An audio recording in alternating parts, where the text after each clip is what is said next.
Hello students, this is Vikas, your chemistry tutor on English Baba. So students, आज जो हम नया chapter शुरू करने वाले हैं उसका नाम है chemical bonding and molecular structure, जो +1 क्लास का 4th चैप्टर है। आज हम इस चैप्टर के बारे में जनरल इंट्रोडक्शन और जो टॉपिक्स इसके अंदर हम कवर करने वाले हैं उसके बारे में बात करेंगे। So let's start with our chapter that is chemical bonding and molecular structure.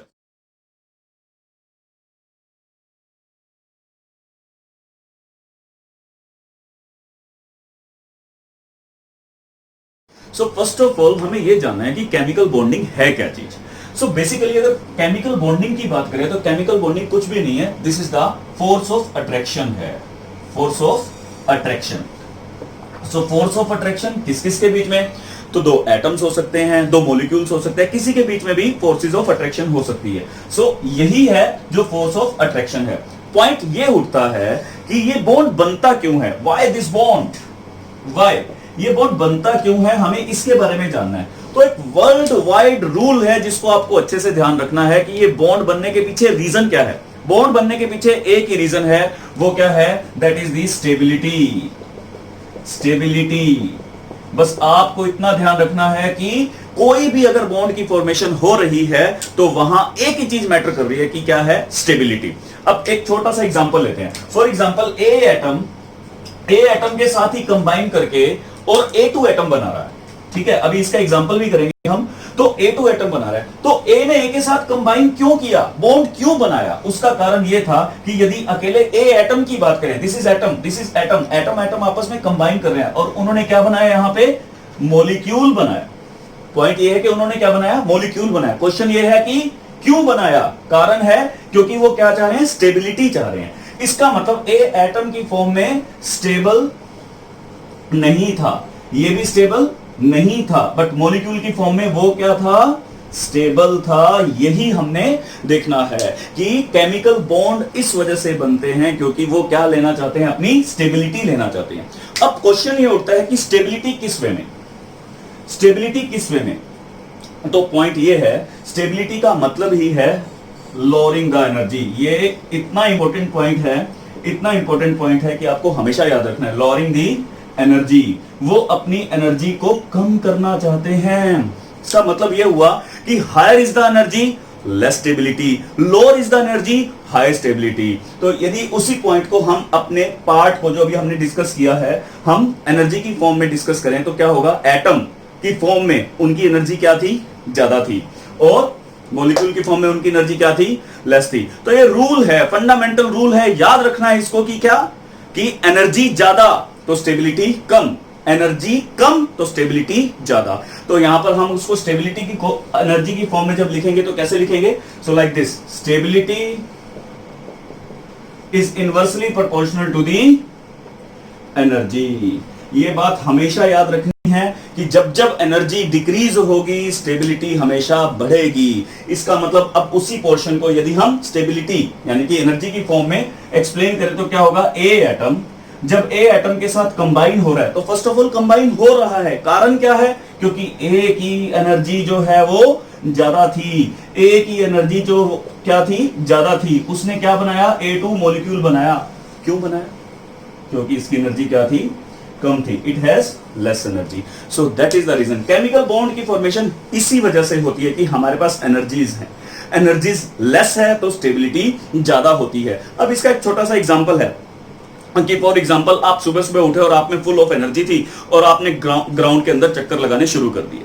तो आपने एक चक्कर बड़े जोश के साथ लगाया, दूसरा चक्कर भी बड़े जोश के साथ लगाया। जैसे जैसे आपकी एनर्जी डाउन होती गई तो हुआ क्या कि बस अब आप थक गए, अब आप साइड में जाकर बैठ गए, यानी कि यू विल गेट स्टेबल। आप स्टेबल हो गए। कारण क्या है? क्योंकि जैसे जैसे टाइम टपेगा आपकी जो एनर्जी है वो डिक्रीज होती रहेगी और आप स्टेबिलिटी की तरफ आते रहेंगे। घर आएंगे, इतनी ज्यादा लो एनर्जी हो जाएगी बस बिस्तर पर आप सोना चाहेंगे, पसंद करेंगे।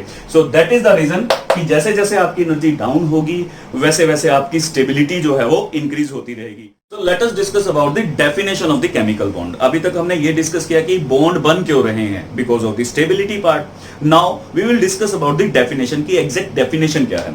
सो डेफिनेशन क्या बनेगी? The attractive force. याद रखें, एक दूसरे के बीच में क्या होती है? फोर्स ऑफ अट्रैक्शन होती है। तो हमने यहां पर क्या वर्ड यूज किया? Attractive force. So attractive force which hold various constituents, constituents क्या क्या हो सकते हैं, एटम हो सकते हैं, आयन हो सकते हैं, किसी किसी केस में मॉलिक्यूल्स भी हो सकते हैं, together in different chemical species, जो डिफरेंट डिफरेंट केमिकल स्पीशीज बन रही हैं उनको क्या बोल दिया जाता है, केमिकल बॉन्ड बोल दिया जाता है। एक बार फिर से देखिएगा, the attractive force which hold various constituents, वो कॉन्स्टिट्यूएंट्स कौन कौन से हो सकते हैं, वो फोर्सेस जो बहुत सारे कॉन्स्टिट्यूएंट्स जैसे कि एटम्स है, आयंस है, उनको होल्ड टुगेदर करके रखेगी इन डिफरेंट केमिकल स्पीशीज, उसको क्या बोल दिया जाएगा, केमिकल बॉन्ड। जैसे कि NaCl का एक बहुत अच्छा एग्जांपल है।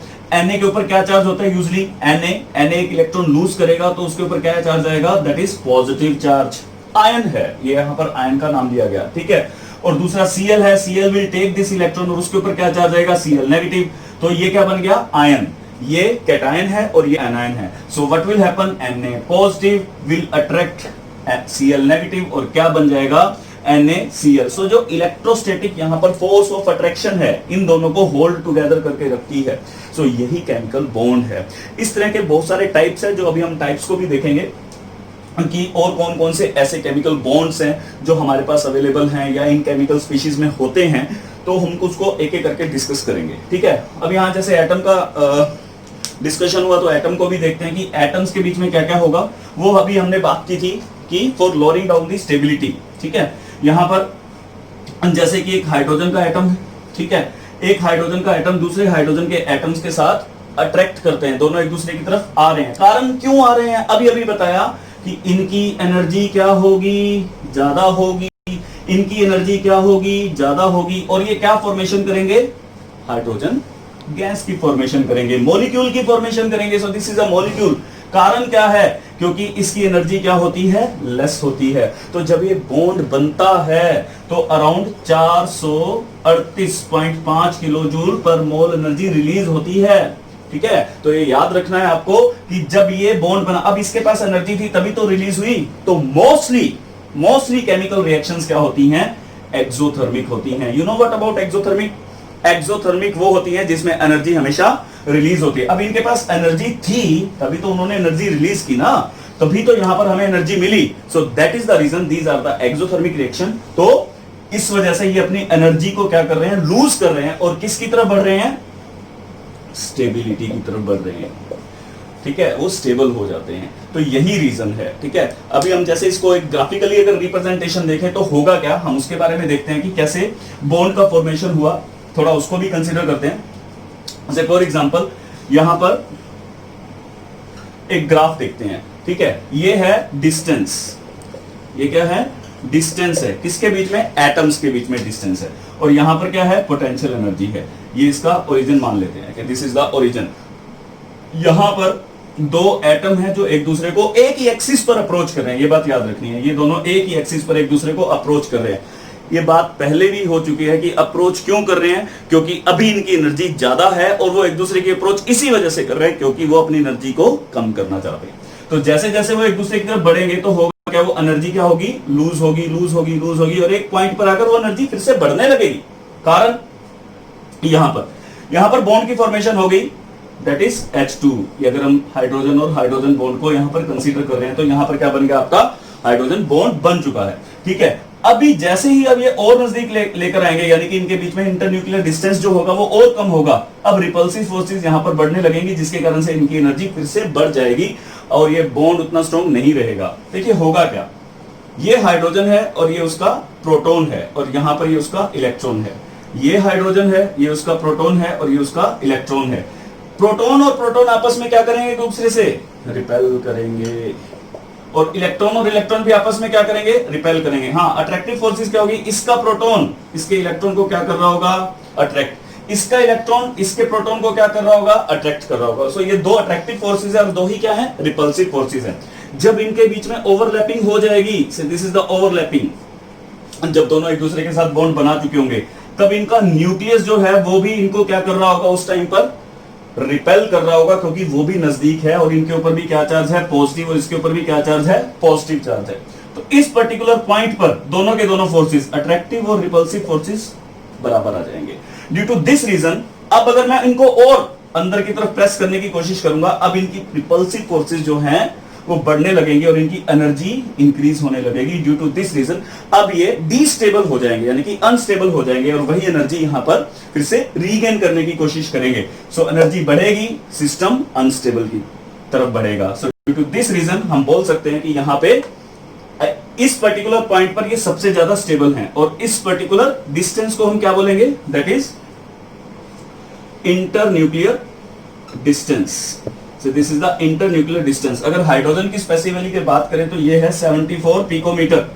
इसके बाद यदि मैं इनको और ज्यादा क्लोज लेकर आऊंगा तो इनके बीच में रिपल्सिव फोर्सेस बढ़ने लगती हैं, जिसकी वजह से ये डिस्टेबल हो जाते हैं। तो यहां पर इतना ज्यादा स्टेबल हो जाएंगे, इसके बाद ये ज्यादा स्टेबल नहीं होंगे और वही एनर्जी जो है अभी बताया दैट इज 438.5 किलो जूल की एनर्जी है यहां पर रिलीज करेंगे। Now we will discuss about the types of chemical bonding. So chemical bonding को दो प्रकार में डिवाइड किया जा सकता है। वो कौन कौन से टाइप है? नंबर 1 इज इंटर एटॉमिक और इंटर मॉलिक्यूलर। नाम से ही पता चल रहा है, इंटर एटॉमिक मींस दो एटम के बीच में बॉन्ड की फॉर्मेशन होना और इंटर मॉलिक्यूल मींस दो मॉलिक्यूल के बीच में बॉन्ड की फॉर्मेशन होना। सो सबसे पहले ये हमने पढ़ना है कि इंटर एटॉमिक कौन कौन से बॉन्ड होंगे। इसी के अंदर आपका सारा का सारा इंट्रोडक्शन आ जाएगा। जैसे कि फर्स्ट आ गया इसके अंदर आयनिक बॉन्ड। आयनिक बॉन्ड तो आपने बहुत पहले से पढ़ा हुआ है, जो एक इलेक्ट्रोस्टैटिक फोर्स भी होता है जिसके अंदर कैटायन और एनायन आपस में बॉन्ड का फॉर्मेशन करते हैं। इसे भी हम डिटेल में पढ़ेंगे। सेकंड जो है मेरे पास वो है कोवलेंट बॉन्ड। कोवलेंट बॉन्ड दो प्रकार के होते हैं। वन इज जिसके अंदर इक्वल शेयरिंग होगी और एक होगी unequal sharing. Equal sharing and unequal sharing. Unequal sharing वाले बॉन्ड को हमने एक स्पेशल नाम दिया है, that is called coordination bond. Coordination bond, इसको हम डेटिव बॉन्ड भी बोलते हैं और ये प्योरली कोवलेंट बॉन्ड होगा। यहां पर दोनों के दोनों एटम्स जो होंगे वो अपना एक एक इलेक्ट्रॉन शेयर करेंगे, तो इस वजह से इसको क्या बोल देते हैं, इक्वल शेयरिंग। जैसे अभी भी हाइड्रोजन का हमने एग्जांपल लिया, हाइड्रोजन ने भी एक इलेक्ट्रॉन शेयर किया और इस हाइड्रोजन ने भी एक शेयर किया और इन्होंने अपनी इक्वल शेयरिंग से जो बॉन्ड बनाया that is purely covalent bond. पर यहां पर इसको हम थोड़ा सा डिटेल में पढ़ेंगे कि यहां पर क्या चीज होती है कि एक ही डोनर होता है, शेयर दोनों के दोनों कर रहे होते हैं। तो उस वजह से जैसे छोटा सा एग्जांपल ले लेते हैं यहाँ पे NH3, जब इसके ऊपर H पॉजिटिव आएगा तो ये किसकी फॉर्मेशन करेगा, that is NH4 positive, ammonium ion. कारण क्या है, अमोनिया के ऊपर एक लोन पेयर है और हाइड्रोजन जो है इसके ऊपर कोई भी इलेक्ट्रॉन नहीं है, तो ये दोनों के दोनों इसको शेयर कर रहा है। तो डोनर एक है, शेयर दोनों के दोनों कर रहे हैं। तो इस तरह के बॉन्ड को हम बोल देते हैं अनइक्वल शेयरिंग, यानी कि कोऑर्डिनेशन बॉन्ड या डेटिव बॉन्ड भी बोला जाता है इसे। ठीक है, सो हम इसके बारे में भी डिटेल में बात करेंगे। ठीक है, third one is metallic bonds. तीसरा कौन सा है मेरे पास, मेटेलिक बॉन्ड। ठीक है, ये भी एटम और एटम के बीच में होता है। ठीक है, इसके बारे में भी डिटेल में बात करेंगे कि जो मेटल और मेटल्स यानी कि क्रिस्टल को होल्ड करके रखते हैं, यहां पर हम मेटेलिक बॉन्ड्स की बात करेंगे। फिर आ जाता है हमारे पास इंटरमोलिक्यूलर। इंटरमोलिक्यूलर के बीच में एक बहुत इंपॉर्टेंट बॉन्डिंग है, that is called the van der Waals forces of attraction. Van der Waals forces of attraction. Van der Waals forces of attraction बहुत ज्यादा वीक होते हैं, बहुत ही ज्यादा वीक होते हैं और ये ज्यादा तो नहीं, सिर्फ 5 टाइप्स के फर्दर डिवाइडेड हैं। तो हम एक एक करके इसको भी डिस्कस करेंगे, जो मॉलिक्यूल टू मॉलिक्यूल होते हैं, बहुत वीक होते हैं। वैन डर वाल फोर्सेस के बारे में हम ऑलरेडी एक बार पहले भी पढ़ चुके हैं 10th क्लास में, जब हमने एलोट्रोप्स ऑफ कार्बन के बारे में स्टडी किया था। एलोट्रोप्स ऑफ कार्बन कितने थे, 2 टाइप्स के थे, जिसमें से पहला था डायमंड और दूसरा था ग्रेफाइट। एक और भी था बकमिंस्टर फुलरेंस, जिसके बारे में ज्यादा डिटेल नहीं है। तो उसके अंदर जब हमने पढ़ा था तो वहां पर जब हमने ग्रेफाइट का स्ट्रक्चर किया था तो ये देखा था कि ग्रेफाइट की एक लेयर और दूसरी लेयर होल्ड होती है with the van der Waals forces of attraction, और उससे पहले एक वर्ड यूज किया था that is weak van der Waals forces of attraction. ठीक है, याद है, that is the weak van der Waals forces of attraction. तो नाम से पता चल रहा है बहुत ही ज्यादा वीक होती हैं। उसके बाद एक बहुत इंपॉर्टेंट है hydrogen bonding. Hydrogen bond, hydrogen bond +1 class के अंदर 3 चैप्टर्स के अंदर आया है, तो यानी कि इसकी इंपॉर्टेंस आप अपने आप ही बता सकते हैं कि कितना ज्यादा इंपॉर्टेंट होगा कि बार बार हम हाइड्रोजन बॉन्ड के बारे में पढ़ रहे हैं। तो हाइड्रोजन बॉन्ड को बहुत अच्छे से स्टडी करना है, काफी ज्यादा इंपॉर्टेंट है। और ऑर्गेनिक केमिस्ट्री के अंदर भी हाइड्रोजन बॉन्ड का बहुत बड़ा रोल है। तो हमने इसको भी अच्छे से पढ़ना है। हाइड्रोजन बॉन्ड भी दो तरह का होता है, that is inter hydrogen bonding और इंट्रा हाइड्रोजन बॉन्डिंग। इन दोनों में अंतर यह है, इंटर हाइड्रोजन बॉन्डिंग होगी कि एक मॉलिक्यूल और दूसरे मॉलिक्यूल के बीच में बॉन्ड होना, that is inter hydrogen bonding. जैसे कि एक स्कूल और दूसरे स्कूल के बीच में यदि कोई कंपटीशन होता है तो उसको बोलता है इंटर स्कूल कंपटीशन, ठीक है, जब बाहर के स्कूल भी आपके स्कूल में आकर किसी चीज को परफॉर्म करते हैं। इंट्रा, जब विद इन द स्कूल कोई कंपटीशन होता है, यानी कि यहां पर किस चीज की बात करेंगे, जब with in the molecule hydrogen bonding setup हो जाती है तो उसको क्या बोलते हैं अपन, इंट्रा हाइड्रोजन बॉन्डिंग। सो ये मॉलिक्यूल की हो गई और ये एटॉमिक की हो गई। एक चीज और इंपॉर्टेंट है, यहां पे ये ज्यादा स्ट्रॉन्ग बॉन्ड होते हैं, यानी कि इस दौरान अगर मुझे इस बॉन्ड को तोड़ना है तो मुझे एक रेंज में 200 से 400 किलो जूल पर मोल की एनर्जी मुझे सप्लाई करनी पड़ेगी, बट ये इतने ज्यादा स्ट्रॉन्ग नहीं होते, तो यहां पर 2 से 40 किलो जूल पर मोल में भी काम चल जाता है। तो ये इनके बीच में बहुत बड़ा डिफरेंस है।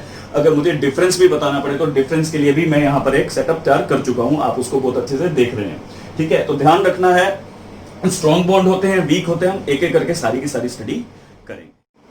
तो आपके मन में भी बहुत सारे क्वेश्चंस आ रहे होंगे कि केमिकल कॉम्बिनेशन हो तो रही है, तो होगा कैसे, वो बना क्यों रहे हैं, सर्टेन एटम्स ही क्यों बनाते हैं, और अगर मॉलिक्यूल्स बनते हैं तो उनकी क्या परफेक्ट शेप भी होती है।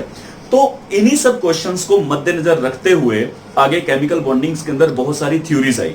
मैं आपके सामने वही के वही क्वेश्चंस दिखा रहा हूं और उन क्वेश्चंस को पढ़िए और फिर हम उसकी एक एक करके आगे स्टडी भी करेंगे। So let's start with the questions. तो मेरा पहला क्वेश्चन है, व्हाई डू एटम्स कंबाइन। तो इसके लिए हम थोड़ी सी बात कर भी चुके हैं कि वो अपनी स्टेबिलिटी को अचीव करने के लिए कॉम्बिनेशन लेते हैं। तो दूसरा, why do certain combination possible. कुछ ही कॉम्बिनेशन पॉसिबल क्यों है, कुछ पॉसिबल क्यों नहीं है, ठीक है। यहां भी हमने एक चीज माइंड में रखनी है, आपके माइंड में पूरे चैप्टर के अंदर एक कंसेप्ट जरूर होना चाहिए, दैट इज द स्टेबिलिटी।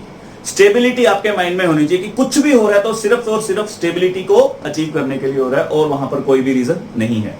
तीसरा, why do some atoms combine and certain not. And तीसरा, चौथा, why do molecules possess definite shape.